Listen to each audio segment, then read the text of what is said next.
Welcome to the Christian Romance Podcast, where we go behind the books with inspiring Christian romance authors, exploring faith, love, and the journey that brings the story to life. I'm your host, Kelly Jo Wilson, and today we're chatting with Patricia Johns. Patricia is the author of over 56 inspirational Amish and sweet romance novels, published through Harlequin and Bethany House. A Publishers Weekly bestselling author, her first romance released in 2013, and she's been blessing readers with faith-filled love stories ever since. She writes from Alberta, Canada, where she lives with her husband and son. Be sure to stay tuned until the end of the episode so you can hear about our newest book giveaway. Now, here's my conversation with Patricia. Hi, Patricia. I'm so happy to have you back on the Christian Romance Podcast. Thank you so much for being here today. Thank you for having me. It's fun to be back. Yes, I can't wait to talk about this book. So this is book 2. Last time you were here, we chatted about Green Pastures, which had so much going on and just a wonderful story. And this is now book 2 in that series. But before we go into that, why don't you let our listeners know just a little bit about you and about how you kind of got into writing the kind of stories that you love to write? Sure. I live in Alberta, Canada. So I live up north. Well, compared to most people, I live up north. I live in northern Alberta, in the greater Edmonton area, which is central Alberta, but we are like probably the furthest north large city. So we have lots of snow and lots of winter. And I am married with a teenage son and a rambunctious parrot who has been locked away in the bedroom, and his cage has been covered. The parrot, not the son. The Good son thing is at you work. clarified. Right? The son is at work right now, and so is the husband. But so that's where I write from, and I write Amish romance.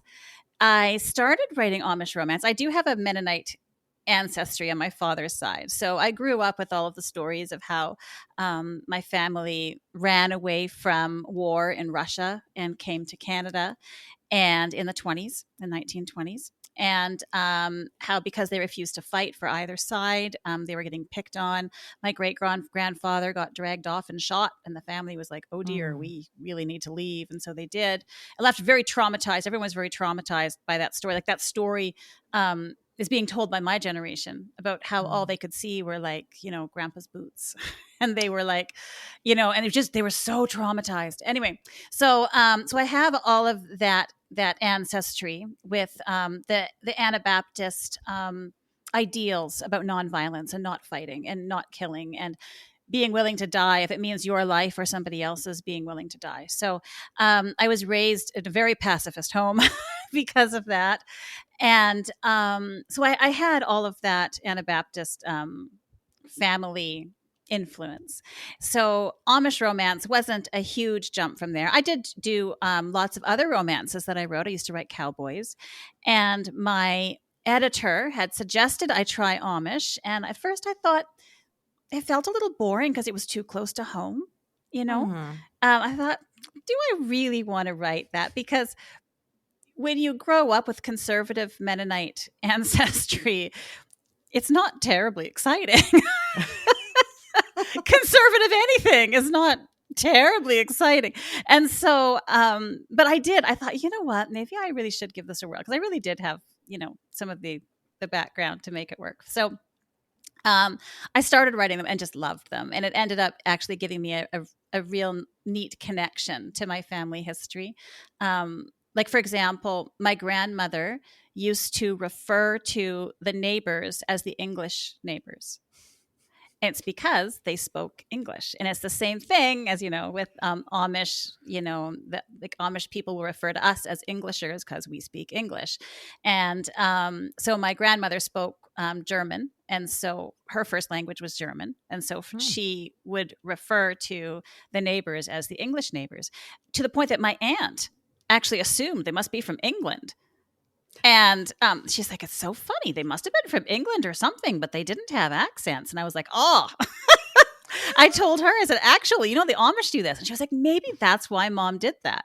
So it's funny, the things that you just sort of, you think it's just your family doing something until you find out it's actually a wider tradition of things. So so lots of interesting connections for my family through that as well. So I've enjoyed writing Amish romance. It's giving me a new connection to my ancestry. And it's an interesting world to delve into because there are a lot of constraints. And when you have a character, you don't want to just have them sail through things in absolute comfort. It's a really interesting to see what would I do if I grew up with these constraints and these constraints were my norm. How would I address these things? And so, it ends up being a very interesting writing experience. Oh, I'm sure. Well, first, I am so sorry that happened to what was it? You said your grandfather, your great grandfather? The great grandfather. Yeah, he was the one I think who was murdered. And no, great must have been great because it was my grandfather's grandfather. So great. Oh, okay. Great grandfather. Yes. Great. Yeah. So I'm counting the greats. So because my grandpa came when he was about 19 or 20. Mm-hmm. So he was an adult, a very young adult when he came with his family. So, but that's difficult. And that's really harsh. Like, and like you said, your family wants to preserve this life of love essentially. Right. And living a pacifist life, taking care of one another. And I love that that's the response of it. Right. Because there could be a lot of bitterness there, but they responded in such a wonderful way. But they said, no, these are our ideals. He did not die in vain. This is what we believe. And they, even in the face of, my grandfather, his grandfather being murdered, like basically in front of them, they were like, you know what?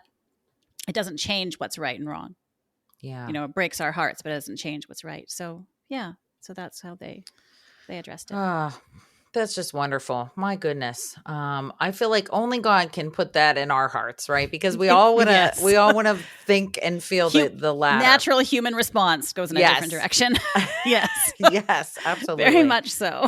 100%. So what a wonderful thing. I find it interesting how you said it was a little boring, or you thought it would be a little boring because it is so close to home, right? But and that's funny to think of because you would be able to bring so much to the table, obviously, with your wonderful stories. And because it's close to home, so that's funny to think that you would think that it would be, it's too close. I want to venture out. We're going Cowboys. Yeah. And for a long while I did. Yeah. Yeah.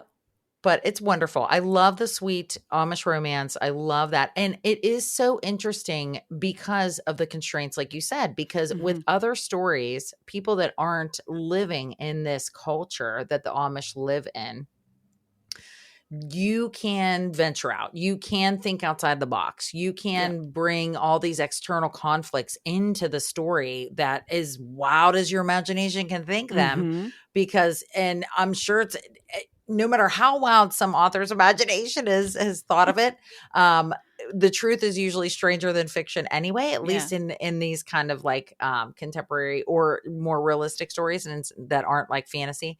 But anyway, it would be tough to write within that kind of thing and still have that conflict, right? Like writing within that box. So what kind of like fresh ideas or like, how do you handle that? I find it's funny. I've heard it said that every author has one book that they write again and again and again and again. And I think there's a bit of truth to that because I've looked at what the themes tend to be, at least in my Amish romance. And I tend to focus on outsiders versus insiders. And I think that is because I watched my extended family, especially in the family stories and the stories that we were told. And you see this constant struggle between trying to maintain your unique faith and identity within a completely different society. So they did it as German-speaking Mennonites in Russia. They were German-speaking in Russia. They did it as German-speaking Mennonites in Canada, right? And so it was this constant struggle. And then my father went and married a Catholic, a French Canadian Catholic, and just scandalized his mother. She refused to go to the wedding. She wouldn't go to the wedding. But my mother took care of her in her final, I think it was her final year, for about a year and a half. My mom was the one who was taking care of her. So she obviously did warm up to the idea later on. But when they got married, it was just a step too far. She could not handle that. But sometimes, like we kind of joke in our family about how sometimes you need to bring in a little more genetic code, because when Mennonites marry Mennonites, and this happens too often, you know what I mean? The gene pool needs a little bit of input. So my mom was like, hello. So my dad married the French Canadian Catholic, and I married an African guy. So we're like, all right, we're doing our part for the genetic code.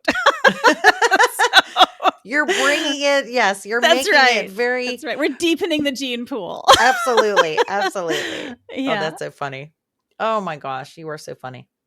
But yeah, that's a great point though, bringing in the outsiders and because you have this kind of structure that that the Amish in your stories have within their town, but they do encounter people. It's not it's, only them. They do they encounter different, like you said, like the Englishers and people like that. So there are definitely opportunities there. Definitely. Which makes it fun. Yes. You wrote something on your website, which I thought was really interesting. I just wondered if you wanted to touch on it really quick before we chat about Still Waters. And it was about how are Amish women repressed. And you had so many wonderful insights on that, because I feel like, I wonder if people may think that outside looking in, like think that they have, they live a very limited, repressed life. So did you want to touch on that a little bit? Sure. You want to talk about it a bit? Sure. Yeah. I think, especially as an outspoken North American woman, I tend to, you champion women's rights and hey, equality and being respected and, not being abused and, all of those very important things. But as outsiders looking in through a very North American lens, if you see women all dressed the same, wearing head coverings, wearing long skirts, never to wear a pair of pants, ever, right? They are housewives and moms for the most part. They do, run businesses and things like that. They do have jobs and run businesses, but their highest priority is the home. And once they get married, it's like, well, your job is over. Go home and take care of your home. We can look at that through our North American lens, and we think these women are being held back. They're being repressed. How sad. We need to liberate them from the life that they are living. And I actually argue against that, because I don't think that they're repressed. The reasons are, first of all, they have the exact same education level as the men. Everyone goes through 8th grade education. And while that's significantly less education than we generally have for our kids in the rest of North American society, the women don't have any less education than the men do. So they have the same amount of education. In the home, the women hold sway. They are the last word in the home. They run that home. It's a lot of work. They have to do all of the preparation for food, to can it and to preserve it. They're cooking, they're cleaning, they're sewing, they're taking care of the kids, they're raising the kids. And the dads have just as much input in the raising of those kids as the mom does. She's not left raising the children and the man stays aloof and distant. He is in there just as personally and with as much time that he puts in raising those kids as she does. So they share the burdens. And while, yes, she does work in the home, and he, say, ideally, if they have a farm, because that would be the Amish ideal, to have a farm. let's say we have this ideal situation. He has the farm. He's working out in the farm. There's always that sharing of duties. Anyone who's lived on a farm knows. Someone has to open the gates. Yes. Right? There's so much work there. There's a lot of work. I live next door to a farm, and there's like, Yeah. she is, it's like sun up, sundown. Yes. It's very, very, yes. Yes. So you're and if mom gets sick, guess who's cooking and helping out in the house? If dad gets sick, guess who's out there taking care of the cattle? So there's a lot of crossover with the work. While, in ideal best circumstances, she has her domain and he has his. Real life never stays within the best circumstances. There's always stuff happening. So I think it's important for us to look at it and realize this is a life that they have chosen. Both of them have chosen because they had the choice. At any point, they could have said, I don't want to be Amish, and they could have left. And you know what? North American society would have embraced them and said, hey, let's show you how we do things. Right? So but they chose it. And they said, you know what, this is the life that I want.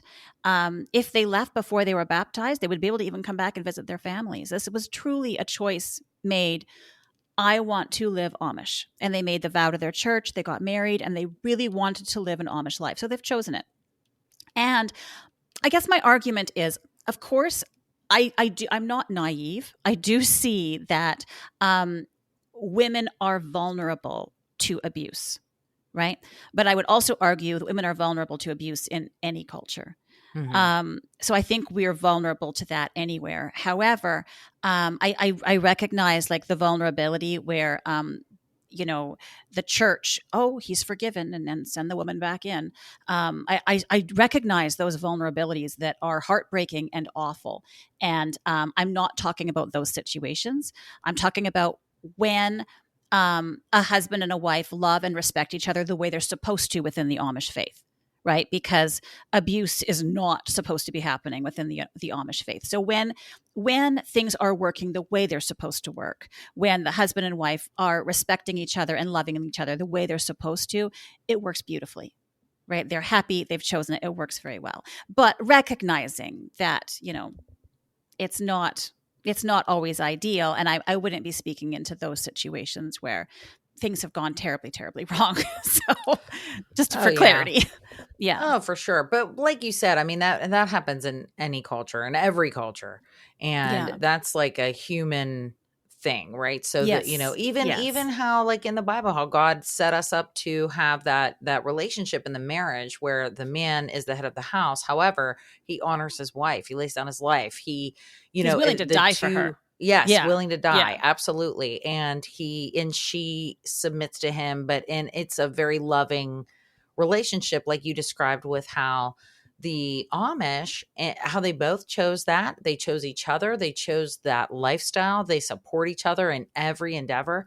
You make such a good point about saying the education level and everything is shared among them. I don't know if a lot of people know that. I certainly did not know that. So I'm so happy that you shared that, because that's something that people may have a disjointed viewpoint on with that. It's not like they're, told to stay at home and that's it. And not to mention, it is so much work to do the raising children, doing the housework, and even doing like all that, like you said, the canning and preservation and the food and handling the farm duties and all of those things. I try to do that. Like I was so crazy, just my little personal testimony on that. I'm like, we got to get this garden so we can be more self-sufficient.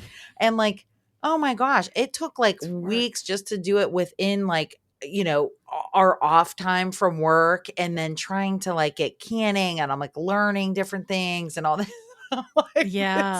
It's a lot of work.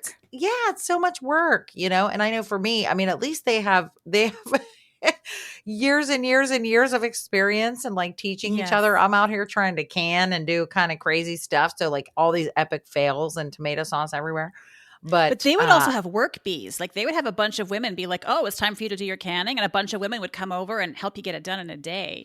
Like we don't have that in our society. We don't have the help. Beautiful. Yeah. That's beautiful. I know it's almost the opposite sometimes, I feel like, Patricia, or at least it may feel like that for women who have a busy household. Like, oh, I Mhm. got to clean my house before anybody comes over.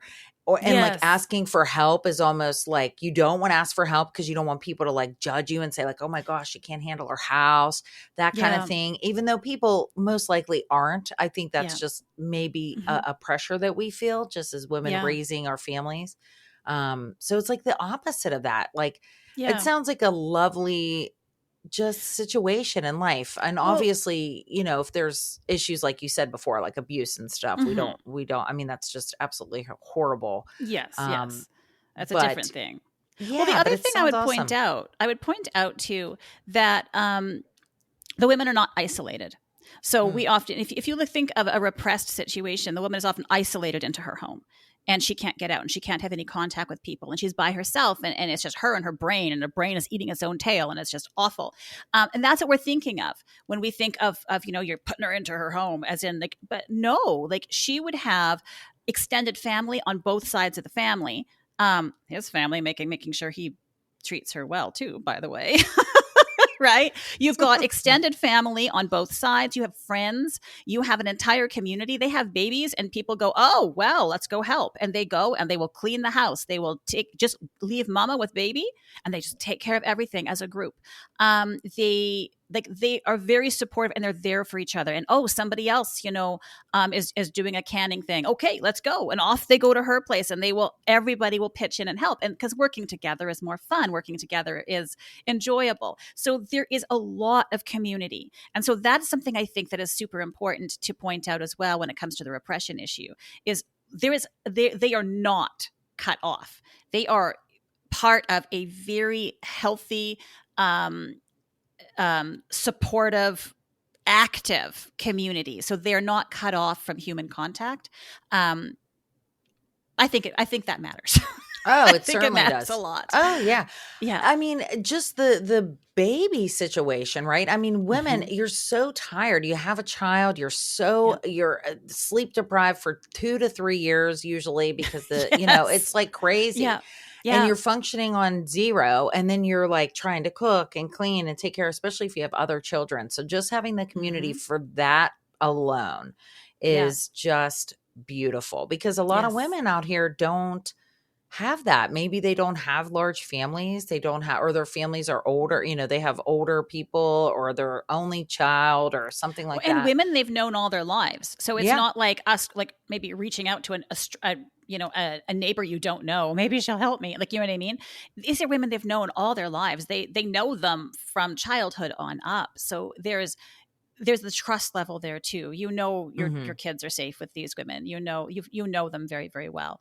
So I think, yeah, yeah, they're not, and I think the help, that's something I think that makes people really like Amish romance, Hmm. is because it shows them a world where we go, oh, that would be nice. you know, Yeah. being helped, right? 100%. Because just because we work outside the home, or for myself, like I write full time, but also of course have home duties and stuff, right? I think that like it doesn't make taking care of a home and a family easier because we work outside the home.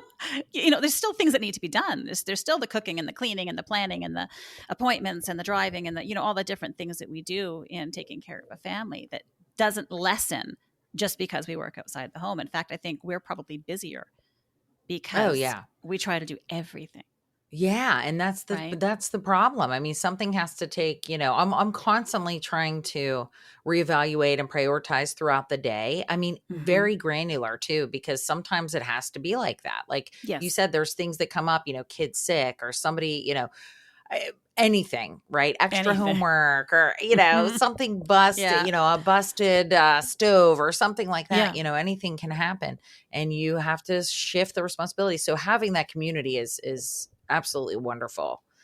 Oh, it makes me want to go over there because I live in Pennsylvania. I live You very can. close to Yeah, you Pennsylvania. can. Yes, for sure. Um, but yeah, no, I love that you shared that so much. Thank you for just kind of bringing light to that. And it especially is good to know for these stories, right? So getting into Yes. your stories and knowing like that setting and kind of what your characters are going through, especially even if you're writing about, like you said, outsider characters. Mhm. I feel like it contributes a lot to the kind of mindset, and it helps people escape a little bit too. Yes. So did you want to chat about, why don't you talk a little bit about the setting of this series? So the Amish of Okay. Shepherd's Hill series. Okay. So, Green Pastures is the first book. If you haven't read it yet, please buy it and read it. I hope you would enjoy it. So basically, Green Pastures looks at three sisters. One sister had left the Amish faith, went English, as they call it, became a veterinarian, and then after a painful, horrible divorce, comes home. And so her leaving the faith and even coming back has completely affected her sisters' lives, which she hasn't fully appreciated when she returns. She's wanting to come back and reconnect with her community and find that stability again. And for her sisters, when she left, it really rocked their worlds. So we have one sister, Rose. She's the youngest and the pretty one. Had no problem getting married, but marriage has turned into something a little more complicated for her. Then the middle sister, Amanda, felt that she wasn't pretty enough to really get that easy marriage. And every time a guy showed interest, her sister would come home in blue jeans and kind of scare the guy off. And there was more going on there that we find out in the book. But it ended up having a bad effect for Amanda. And so she is of old maid age. She is 27, and that is just considered over the hill and old for her culture. Oh my I know, gosh. which is so cute for those of us who aren't Amish. We're like, that's adorable. I've been an old maid for like double. I know, right? Yeah, exactly. We're like, we don't write ourselves off so quickly. But she's decided she's not going to sit around waiting for a man to pick her because it hasn't worked yet. So she's decided she's going to change her tack. And she hears of a man named Menno Weaver who wants a wife. And he is problematic in many ways. And she decides she's going to bring him a Tupperware container filled with her best baking and see if it speaks for itself. So this kicks off the book. And it's a story of these sisters, their devotion to their Amish life, but also how much are they willing to sacrifice for their Amish life as well. So that is book one. Book two, so book one is called Green Pastures. Book two is called Still Waters. And that brings us forward, and we look at Tabitha's life. So Tabitha, as a divorced woman within the Amish tradition, cannot remarry while her ex-husband lives. So that means there's no second marriage. There's no second try to get it right the second time while he lives. So she has to put those things aside. At least she's trying to. And she has a very good friendship with a man named Jonas Peachy. And they really enjoy each other and they get to know each other very well. And in book two, Tabitha and Jonas are getting to know each other better, even though it is absolutely hopeless that as Amish people, they would be able to be together. But they do continue getting to know each other. And as they're getting to know each other, we have another storyline where we have Beth Peachy and Danny Lapp. Now, Beth has come. She lives in another Amish community, but she has come to help her grandmother, who has dementia and is losing her memory, to sell the house, to get the house ready to sell so that she can move in with family because it's time. She needs the extra support. So she needs to come move in with family, but it's getting the house ready for that and packing things up. It's a process. So she goes to help her grandmother, but she has another thing that she's hoping to achieve while she's there. Her father passed away, and no one ever spoke of his childhood, as in ever. She never knew anything about his growing up years. And she thinks this is rather strange because she has Englisher friends who talk about family history and family stories, and they tell these scandalous tales with absolute no shame whatsoever. And so she decides that she really needs to know this before she makes a choice for the church. She needs to know her father's story. And grandma's not talking. So she is getting to know Danny Lapp again. They've been friends. She used to visit over the summers to see her grandmother, so she saw a lot of Danny Lapp. Danny Lapp always had a thing for her. And he has his own troubles because his brother left the community, and his brother seems kind of set against the community. He wants to he's definitely not there to support the community. I don't want to overshare here and ruin anything for you. But there's an interesting little thing that goes on with that. So as the two of them are struggling through their own things, they're growing closer and they have some choices to make. But the book is very much looking into the mystery of why no one speaks of her father's childhood. And it's a doozy. It's very juicy, and I'm very proud of this one. It's very juicy. I love it. You explained it so well too. I'm like on the edge of my seat, like, oh my gosh, why is her father? Why are they not talking about it? It's so weird. Yes, but you it have is to a little know. weird. Yeah, you have to know. I love it. I love it. And good old Danny coming back, Yeah. wanting to hang out with Beth. Yeah.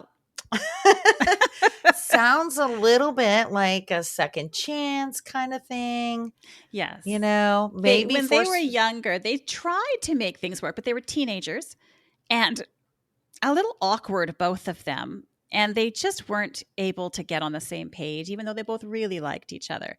So it just never really worked. And now, as they are young adults, they are old enough to do something about this if they want to. But Beth isn't sure she's going to stay Amish unless, she can sort things out in her own heart and figure out what happened with her dad and all of this. And for him, he wants to put his roots down deep, and he wants somebody who puts their roots down just as deep as his. He wants somebody who helps keep him firm in the faith and in their way of life. He doesn't want to have to be the strong one, always pulling somebody else back into the faith. He wants someone who's there just as strongly as him, which I think is a mature decision on his part to look at things that way. So they have a lot that they need to work through, but there's also a lot that they discover in the course of this story. It's a lot happens. I like to keep the plot moving in my books. So oh yeah, they don't just sit around and think thoughts. Don't worry, things happen. They don't think thoughts. I love that you say that, which is funny to think about. Like, because there are some stories that are very internal conflicts, right? Yes, but this sounds like yes. there's definitely external things that's going to push them into deciding what to do next. Yes, that's fun. I like that you have Danny being sure about what he wants, right? Like wanting somebody, because I feel like that is a common thing in stories, especially, and even just in real life. Like a lot of times you just don't know. The indecisiveness makes it so hard, or you have people going through difficult things. But I feel like that's a little bit different, where Danny's like, I want to be this. I want to stay in the faith. I don't want to have to basically make you want to be here with me. I want you to decide that this is where you want to be, which I feel like everyone can totally relate to that. And I feel like as a character, just having that like firmness about how he feels and what he wants, it makes you want to root for them, because I'm not always so firm in decisions and stuff, right? Like we want to live vicariously through these characters. Yes. And I like Danny for that. I like having a strong hero who is strong in his faith and strong in when he knows what he wants. I really enjoy that. Just because to me, that's very appealing, right? So I write what appeals to me. Right? Yes. So, but I like that. And I think that sometimes I think I will make my characters come to conclusions that I've already learned life lessons about. Right. So I guess it could be argued they're perhaps a little more mature than their years because they've got, an author who's more mature coming at this. Who's past who's like past the prime age of that, right. which over the hill. Yeah, you're over the hill. I'm right. over the hill too, Patricia. Thank goodness I managed to get married, So it's that kind of but I think it is actually an important thing to think about when you are choosing a spouse is what kind of life do you want? And you don't want to have to drag somebody into it. Oh, yeah. Attraction is not enough. If they really don't want the same lifestyle, they're not, you're not going to force them into it. It's not going to happen. Right. And that's maturity speaking, where you've seen a lot, and you go, okay, well, I've seen people make that mistake. So that's a little bit of my own life experience and maturity speaking into this character. But I think it is important. I think it is an important thing when you're looking for somebody that they actually want what you want. You truly want the same thing, because that's important. And that's a big bond. That's a very strong bond when you want the same things. So, Oh, yeah. yeah. I feel like a lot of people think that will grow, or they will grow into that. And there are some things that you mature and you grow together and you learn. But when it comes to like foundational values like that, I feel like that really needs to be set beforehand, or else it's just kind of on a very rocky path forward. And it's a shame, because a lot of people don't realize until after getting married, thinking that the marriage is going to change the other person or even themselves. So yeah, I think that's such a good point to have that, especially going into the relationship, and then also showing what that looks like what does it look like to be firm and be okay with what you want in your life. Because if this other person is not giving this to you, or is not going to be on the same path, it's going to be tough. It's going to be tough. And I feel like usually God will poke our hearts about that, right? Like he knows, he knows the plans he has, right? For the future and a hope. And he knows, and he'll tug on our hearts about that. Definitely. So with that, so we're almost at time. So with this story now, was there any particular Bible verse that really encouraged you, even just thinking about your family history, and that kind of encouraged you to get into writing, or one that may be tied to this book? Well, it's actually tied to what we were just talking about, is Joshua 24:15 saying, as for me and my house, we will serve the Lord. Like, make your own decision on what you want to do, but as for me and my house, we will serve the Lord. I think knowing what you want, and looking at family histories, that verse talks about, do you want to serve the gods from across the river? Do you want all of that? Make your choice. And looking at family history and family stories and where families have come from, and all of those things that can muddy the waters when you look at who am I?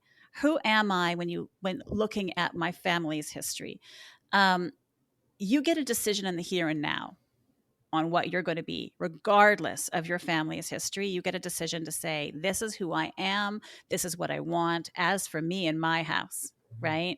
It doesn't matter about past generations. As for me and my house, we're going to serve the Lord. So that's one that resonated with me. Oh yeah, that's super encouraging. And I can see where that can resonate, especially in this story, specifically just learning a little bit about these characters. But it is very true, because I feel like so many people get discouraged in the past or either the way that they grew up. Maybe their parents weren't as nice, or maybe they didn't grow up with the traditional mother-father household. Maybe they grew up different, or really have seen a lot of different traumas in life.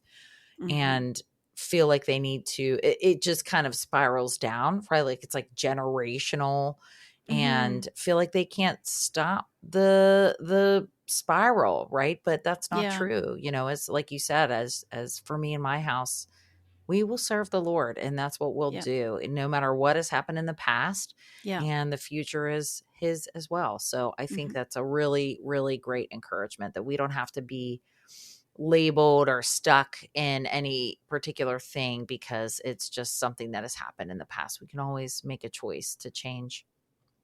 Yeah. I love it. I love it, Patricia. Well, let our listeners know. So what is the best place where they can connect with you and get on your newsletter, and also get a copy of Still Waters? Well, you'll be able to get a copy of Still Waters anywhere books are sold. You can order it. You can order it into your favorite bookstore. You can order it online. You can get it through Baker House Books, where if you live in the U.S., this is probably your best price, quite honestly. They give you a discount and free shipping if you do it through Baker House Books, and they are a very good price. If you'd like to connect with me, I'm at patriciajohns.com. So that should be pretty easy. patriciajohns.com. You can sign up for my newsletter there. You can check out all of my books there. And if you find me on social media, I am always glad to interact with my readers, and it would be lovely to see you. Wonderful. Just wonderful. I will have those links in the show notes so that the listeners can go right to the show notes and go to your website, get a copy of this wonderful book of Still Waters. And also I'll put a link to Green Pastures in there as well. So if they want to get started with the series, even though each book does read as a standalone, but it is nice to see the other characters and see how they kind of intertwine with one another, which is lovely.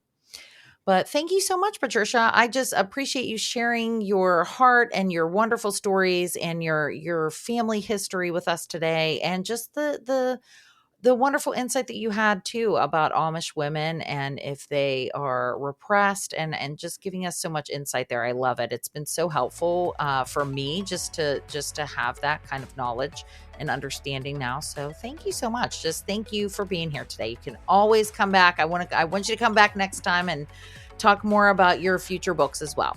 Great. Thank you. Thank you so much. What a joy to share today's episode with you.